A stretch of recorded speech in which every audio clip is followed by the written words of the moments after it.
Amin tayo na po itibiyang ti Philippine National Police. Kumusta iti nagpatnag 24 oras dati kagundaway. Babayin pa lang iti reports. Manipod met apo iti Philippine National Police and Idol Dennis Gabriel Alipio.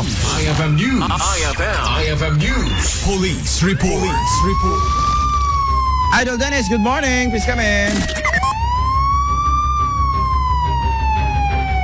Uy, anong napasamak na naman sa line natin? Pati kasi itong cellphone na i-touch, hindi naman siya gumagana. Hello. Go ahead, mayatin.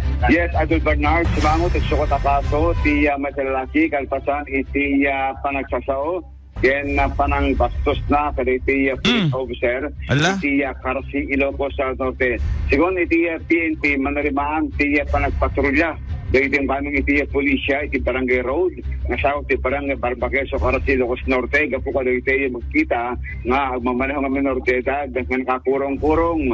Gapo ito, may isa, nga lalaki, nga naganti Kenneth Brian Valiente Ariola, nga agtamanda kita lugulog at pito, agindig iti Barangay Santa Maria, Pitiki, Ilocos Norte, iti yan ang sarden, ito, nga pinagsaw-sawan na, dagiti pulis. Ne, nagtureden. Police officer, Antonio, Police Master Sergeant Balaga, kini PCMS Andres, aging ganang itut ko doon na kinagsopay ti Dages nga YQTO. Ako pulis, papangas kayo, kabuta tapaltugyo, katain nyo man, takatawa ni Congressman, Pedro Bernard. Kabuta na ito, napikar, digiti talo nga pulis, kit dutumitan nga, maganda ngayon, nakilaban, dahil yung suspagin gana nga, digmanog pa, nagtaray ngayon, nagumatan. Dagiti kang kaming ti pulisya, kalpasang nga nakatumba, iti kalsada. Ni Kenneth Brian Ariola, ni PCMS Andres, iti nga turong, iti PG District Hospital para pa lang iti medical examination sa gapo iti sugat nga indamet sinagaba. Naman pa nga ni suspect ket may pagorop nga nakainom, iti mapasamak ti panang bastos na. Sumulang. Iti taldo nga pulis nga papatrolya iti natapamat nga lugar.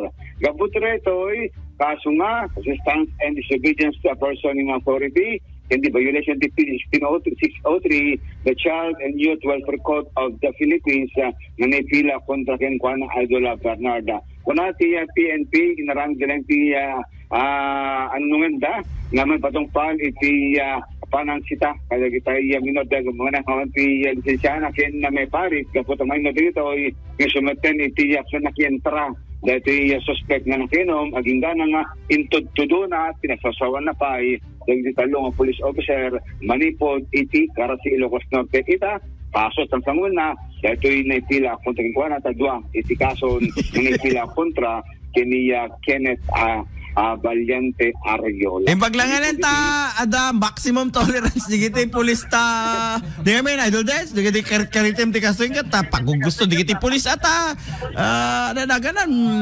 agtip-tipel dalatang, no na, di mapikar mo nga perming ka ta, mahala ka mo ta, putun da. Nanlaban kung natin ako na. Nanlaban, dilitak da ka kumano, ada kay jay, tapos drug addict ka pa, awanin ha. Wanti madikit na pa na kaintod-tulo dito, itiningit-tingger na, dahil Bernard. Nagturid na na ito na bartek. No, normal, no, kayo na bartek ka lang normal, nagsaw-saw ka lang, mawag, pulis ang pay to the extent na ito-tulo, akitawan, luguban da ka, dagiti pulis, tiliwan da ka. Huwag ka, ti worst na makidinanog, apo nagturid doon. Naggulagol pa, tiliwan da. Ngayon siyempre, 3:1, akit awan gaway, dato ilalasi, sakit sa Adante Blooming City, nga sa Erdicado, walay, natumbay ti kalsada, natilimat laing Idol Bernard, gusto nga, kason, iti isang sangun na tatan, iti Piskalya.